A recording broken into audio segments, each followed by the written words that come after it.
Hello and welcome back to my YouTube channel. Hope are all doing well. तो आज हम discuss करेंगे geography के कुछ क्वेश्चंस है। ये क्वेश्चंस देखो आपके प्रीवियस एग्जाम्स में ही पूछे गए हैं, सो नो डाउट आपके आने वाले एग्जाम्स में यह बेनिफिशियल होने वाले हैं। इससे पहले हम पार्ट 28 यानी कि 28 वीडियोस ऑलरेडी डिस्कस कर चुके हैं, जिनमें हमने सिर्फ और सिर्फ ज्योग्राफी के क्वेश्चंस को डिस्कस करके रखा हुआ है। तो अगर आपने वो वाली वीडियोज़ अभी तक नहीं देखी है तो इस वीडियो के डिस्क्रिप्शन में जाए, वहाँ पर ज्योग्राफी क्वेश्चंस करके लिंक दिया गया होगा, उस लिंक पर क्लिक करके आप उन वीडियोज़ को देख सकते हैं। बाकी आज हम पार्ट नंबर 29 को डिस्कस करेंगे और इन क्वेश्चंस को हम बिल्कुल डिटेल में डिस्कस करेंगे। बाकी अभी तक अगर आपने हमारे चैनल को सब्सक्राइब नहीं किया है तो चैनल को सब्सक्राइब कर दें, साथ में बेल आइकन को जरूर प्रेस करें, साथ में इस वीडियो को लाइक जरूर कर दें। सो क्वेश्चन नंबर 41 की अगर बात करें, which is not a satellite of Jupiter, तो कौन सा बृहस्पति का उपग्रह नहीं है। तो नहीं आपसे पूछा गया है, तो टाइटन जो है तो बृहस्पति का उपग्रह नहीं है। ऑप्शन यहाँ पर डी करेक्ट हो जाएगा। बाकी ईओ हो गए, कैलिस्टो हो गया और जुपिटर हो गया, ये तीनों के तीनों जो है तो जुपिटर के उपग्रह हैं, ये आपको ध्यान में रखने हैं। अब यहाँ पर बात आई है टाइटन उपग्रह की। तो टाइटन उपग्रह ये किस ग्रह का, किसका जो है तो उपग्रह है, तो यह जो है तो सैटर्न है, यानी कि शनि ग्रह का जो है तो उपग्रह है। ये आपको यहाँ पर ध्यान में रखना है, किसका उपग्रह है, तो शनि ग्रह का। और टाइटन की खोज कब की गई थी, ये भी आपको ध्यान में रखना है। ये क्वेश्चन सेंट्रल लेवल के एग्जाम में बन चुका है। तो इसकी खोज की गई थी 1665 यानी कि 1665 में, ये आपको ध्यान में रखना है। अब यहाँ पर बात आई शनि ग्रह की। तो शनि ग्रह से कुछ एक क्वेश्चंस बनते हैं, वो सारे के सारे हम यहाँ पर देखेंगे। तो सबसे पहला क्वेश्चन बनता है कि शनि के टोटल सैटेलाइट्स यानी कि टोटल उपग्रहों की संख्या कितनी है। तो पहले तो हुआ करते थे 62, लेकिन प्रेजेंट की अगर बात आएगी तो प्रेजेंट में कितने हैं, तो वो हैं 82। ये आपको ध्यान में रखना है। अब आप सभी को पता है कि शनि ग्रह के अराउंड जो है तो रिंग्स यानी कि छल्ले पाए जाते हैं। तो उन छल्लों की संख्या कितनी है, यानी कि टोटल रिंग्स कितने हैं शनि ग्रह के अराउंड, तो वो कितने हैं, तो वो हैं 7। ये भी आपको ध्यान में रखना है। फिर एक और क्वेश्चन जो है तो शनि ग्रह से संबंधित है। आपसे क्वेश्चन पूछा जाता है कि सबसे कम घनत्व यानी कि सबसे कम डेंसिटी वाला प्लेनेट कौन सा है, तो वो कौन सा है, तो ऑब्वियसली शनि ही है।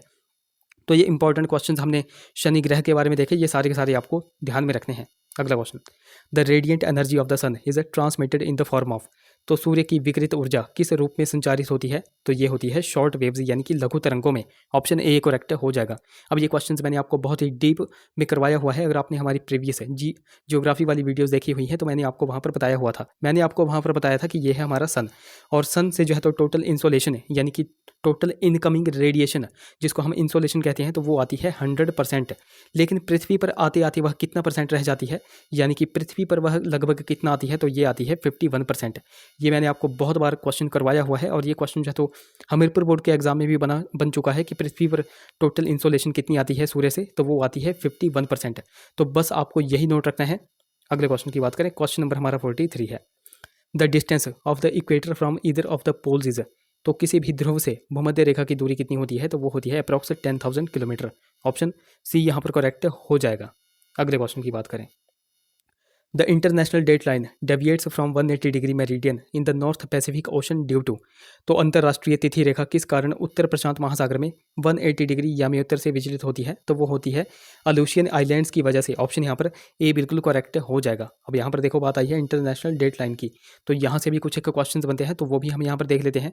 तो सबसे पहला और सबसे बेसिक सा क्वेश्चन यहाँ पर पूछा जाता है कि इंटरनेशनल डेट लाइन कहाँ कहाँ से होकर के गुजरती है, ये आपको ध्यान में रखना है। तो मैं आपको यहाँ पर बता दूँ कि यह जो है तो आर्कटिक सी हो गया, उसके बाद पैसिफिक ओशन हो गया, बेरिंग स्ट्रेट हो गया, उसके बाद चुक्सी सागर हो गया। तो यहाँ से होकर के यह गुजरती है, ये आपको ध्यान में रखना है। एक बार मैं फिर से आपको बता दूं, ये क्वेश्चन देखो आपके आने वाले एग्जाम्स में बन सकते हैं, इसलिए आपको ये ध्यान में रखने हैं। जो इंटरनेशनल डेट लाइन है वह कहाँ कहाँ से होकर के गुजरती है, तो यह आर्कटिक सी हो गया, पैसिफिक ओशन हो गया, बेरिंग स्ट्रेट हो गया, चुक्सी सागर हो गया, इन सभी से जो है तो होकर के गुजरती है, ये आपको यहाँ पर ध्यान में रखना है। अगले क्वेश्चन की बात करें, the lowest layer of atmosphere is known as, तो वायुमंडल का सबसे निचला स्तर क्या कहलाता है।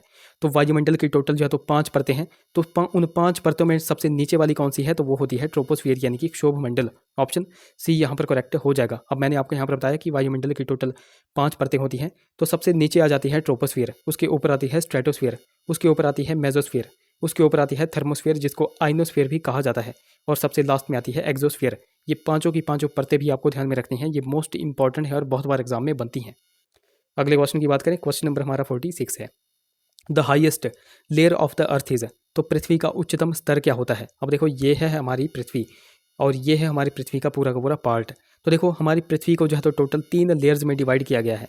तो ये जो सबसे ऊपर वाली परत होती है इसको कहा जाता है इसको कहा जाता है सियाल। अब सियाल क्यों कहा जाता है? क्योंकि यहाँ पर सिलिका और एल्यूमिनियम का कम्बिनेशन पाया जाता है इसलिए। और यहाँ पर देखो क्वेश्चन में भी क्या पूछा गया है, पृथ्वी का उच्चतम स्तर यानी कि सबसे ऊपरी परत को क्या कहा जाता है? तो वो कहा जाता है सियाल। इसलिए इस क्वेश्चन का राइट ऑप्शन क्या हो जाएगा? ऑप्शन डी यहाँ पर करेक्ट हो जाएगा। अब मैंने आपको यहाँ पर बताया कि सबसे ऊपरी वाली परत को सियाल कहा जाता है क्योंकि यहाँ पर सिलिका और एल्यूमिनियम का मिश्रण पाया जाता है और इसलिए इस परत को भी क्या कहा जाता है? तो वो कहा जाता है क्रस्ट। ये भी आपको ध्यान में रखना है। अब ये जो सेंटर वाली परत है, बीच वाली परत है, इसको क्या कहा जाता है? इसको कहा जाता है सीमा क्योंकि यहाँ पर सिलिका और मैग्नीशियम का मिश्रण पाया जाता है और इस वाली परत को कहा जाता है मेंटल। ये भी आपको ध्यान में रखना है। और ये जो सबसे लास्ट सबसे अंतिम वाली परत है, इसको कहा जाता है निफे। अब निफे क्यों कहा जाता है? क्योंकि यहाँ पर निकल और आयरन का मिश्रण पाया जाता है और इस वाली परत को कहा जाता है कोर। ये तीनों के तीनों पॉइंट्स मोस्ट इंपॉर्टेंट है, ये बहुत बार एग्जाम में बनते हैं, ये आपको ध्यान में रखने हैं। तो यहाँ पर the highest layer of the earth कौन सी हो जाएगी? तो वो हो जाएगी सियाल। ऑप्शन डी बिल्कुल करेक्ट हो जाएगा। आई होप ये क्वेश्चन आपको समझ में आ गया होगा। बाकी अगर आपको वीडियोज़ सच में हेल्पफुल लगती हैं तो जरूर से वीडियोज़ को लाइक कर दिया करो। क्वेश्चन नंबर हमारा 47 है, volcanic activity leads to the formation of. तो ज्वालामुखी गतिविधि किसके निर्माण को अभिप्रेरित करती हैं? तो देखो वॉल्केनिक एक्टिविटी से क्या निर्मित होता है? तो वो होती हैं क्रेटर लेक्स यानी कि क्रेटर झीलें। ऑप्शन सी यहाँ पर करेक्ट हो जाएगा। अब वॉल्केनिक एक्टिविटी से कौन सी क्रेटर झील का निर्माण हुआ है हमारे इंडिया के कॉन्टेक्स्ट में अगर बात करें तो वो कौन सी झील है? तो वह है लोनार झील, जो कि कहाँ पर है? तो वह है महाराष्ट्र में। तो ये आपको ध्यान में रखना है कि वॉल्केनिक एक्टिविटी से निर्मित कौन सी क्रेटर झील है? तो वह है लोनार झील, जो कि महाराष्ट्र में पाई जाती है। ये क्वेश्चन भी बहुत बार एग्जाम में बनता है, तो ये भी आपको ध्यान में रखना है। अगले क्वेश्चन की बात करें, the tropical grasslands of Africa are known as. तो अफ्रीका के उष्णकटिबंधीय घास के मैदानों को क्या कहा जाता है? तो वो कहा जाता है सवाना घास के मैदान। ऑप्शन बी यहाँ पर करेक्ट हो जाएगा। अब कुछ और भी घास के मैदान हैं जो कि आपसे एग्जाम में पूछे जाते हैं, तो वो भी आपको ध्यान में रखने हैं। जैसे कि प्रेयरी घास के मैदान, ये कहाँ पर पाए जाते हैं? तो यह यूएसए में पाए जाते हैं। पंपाज घास के मैदान जो है तो अर्जेंटीना में पाए जाते हैं। पुस्टाज घास के मैदान जो है तो हंगरी में पाए जाते हैं। उसके बाद आपको ध्यान में रखना है वेल्ड घास के मैदान जो है तो साउथ अफ्रीका में पाए जाते हैं। उसके बाद स्टेपिस घास के मैदान जो है तो यूरेशिया में पाए जाते हैं क्योंकि यह यूरोप और एशिया की सीमा में पाए जाते हैं। बेसिकली आपको ध्यान में रखना है कि ये जो स्टेपिस घास के मैदान हैं यह यूक्रेन साइड पाए जाते हैं, ये आपको यहाँ पर ध्यान में रखना है। उसके बाद आपको ध्यान में रखना है डाउन्स घास के मैदान जो है तो ऑस्ट्रेलिया में पाए जाते हैं। लानोज घास के मैदान जो है तो वेनेजुएला में पाए जाते हैं। यहाँ से मैं आपसे क्वेश्चन पूछता हूँ, क्वेश्चन ये है कैंपाज घास के मैदान कहाँ पर पाए जाते हैं? वो आप नीचे कमेंट में बताओ। बाकी देखो अभी तक अगर आपने हमको टेलीग्राम और इंस्टाग्राम पे फॉलो नहीं किया है तो वहाँ पर जाकर फॉलो कर ले, लिंक आपको डिस्क्रिप्शन में मिल जाएगा। बाकी देखो लिंक कई बार चलता नहीं है, तो आपको सिंपली टेलीग्राम पे जाना है और @लेट्स प्रिपेयर टू सर्च करना है, आपको हमारा चैनल मिल जाएगा। उसी प्रकार आपको इंस्टाग्राम पे जाकर के लेट्स प्रिपेयर टुगेदर सर्च करना है। अगर कोई क्वेरी होगी तो आप मुझे इंस्टा पे मैसेज कर सकते हैं।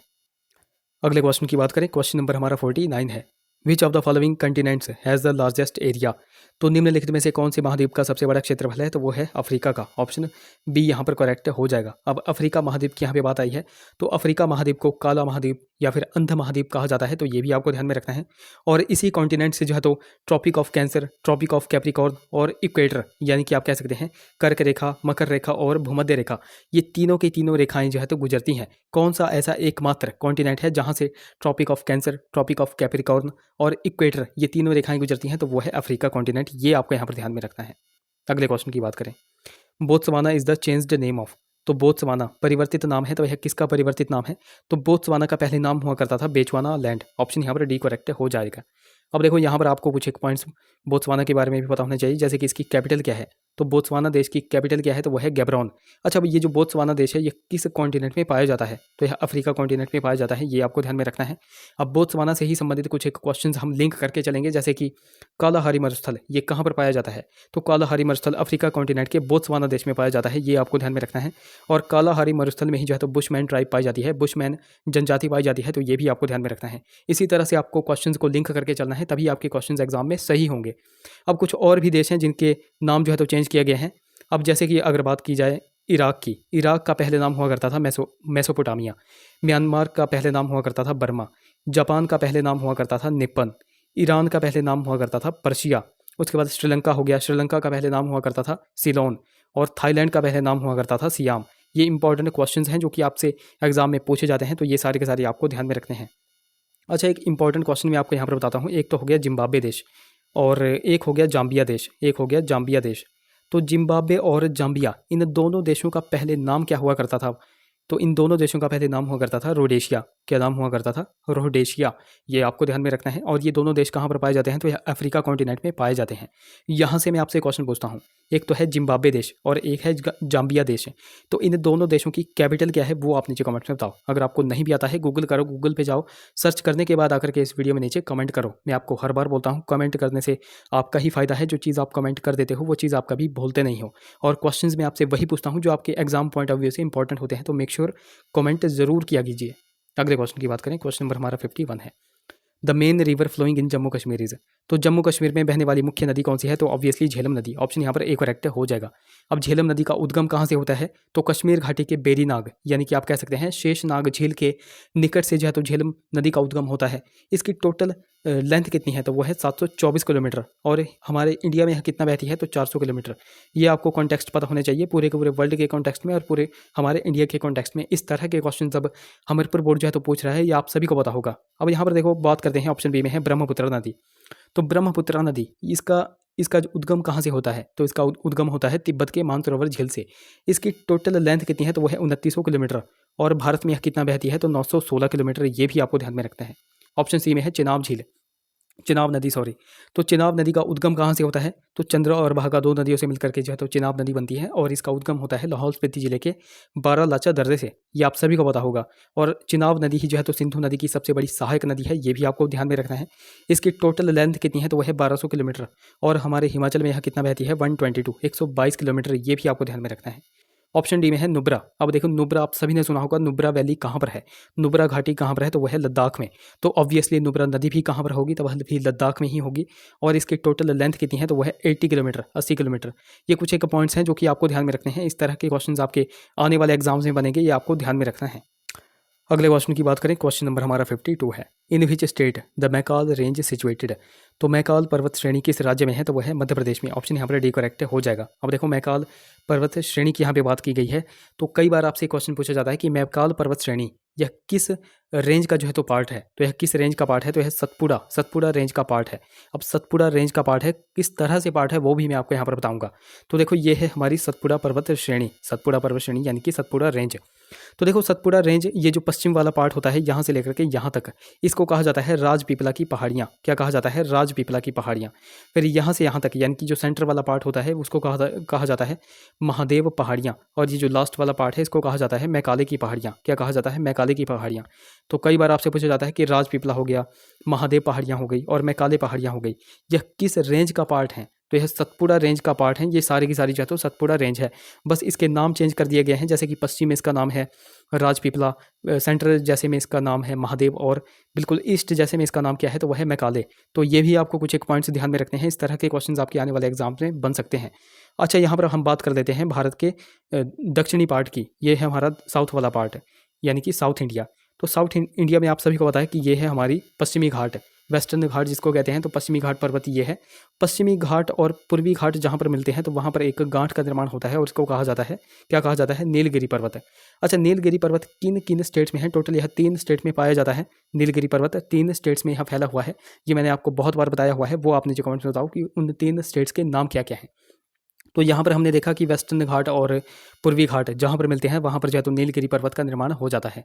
अब नीलगिरी पर्वत से थोड़ा सा नीचे अगर आप आओगे तो इस वाली पहाड़ी को कहा जाता है अन्नामलाई की पहाड़ी। क्या कहा जाता है? अन्नामलाई की पहाड़ी।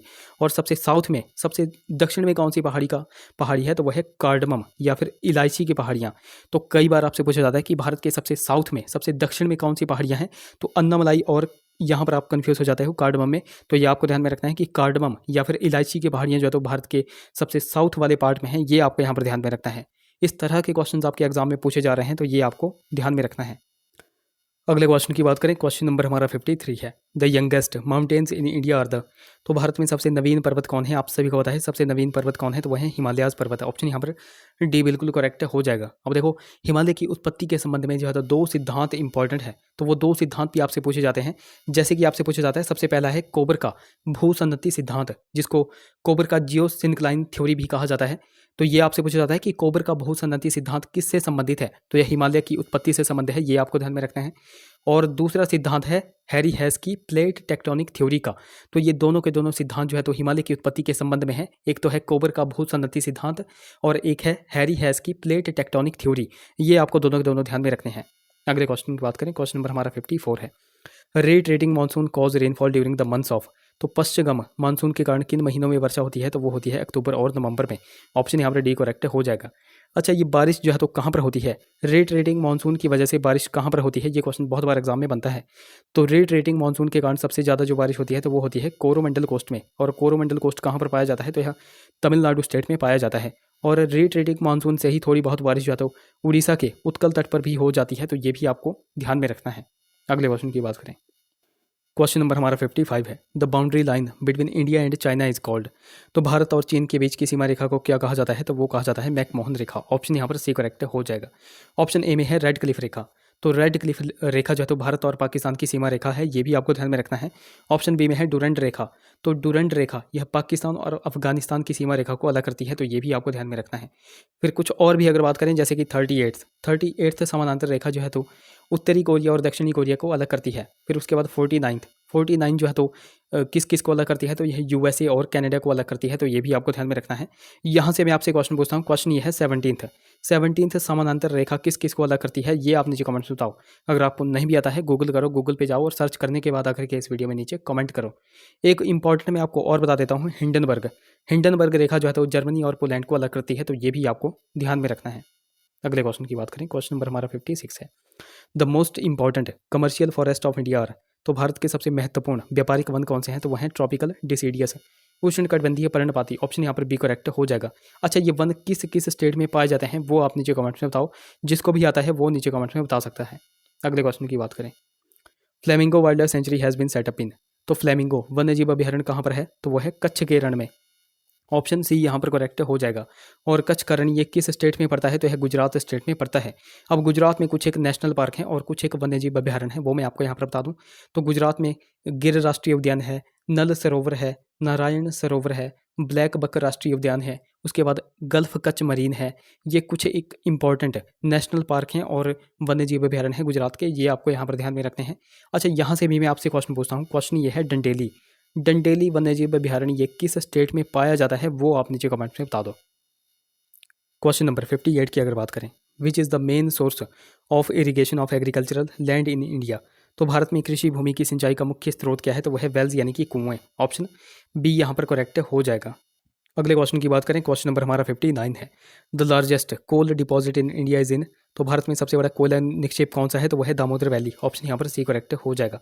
अब दामोदर वैली किस किस स्टेट में पाई जाती है, तो वो भी आपको ध्यान में रखना है।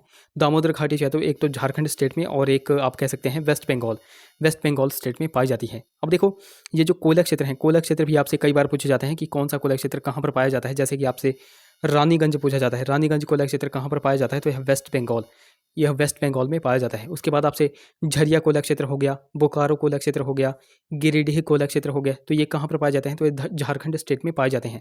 तलचर मोस्ट इंपॉर्टेंट है, तलचर कोयला क्षेत्र कहाँ पर पाया जाता है, तो यह उड़ीसा स्टेट में पाया जाता है।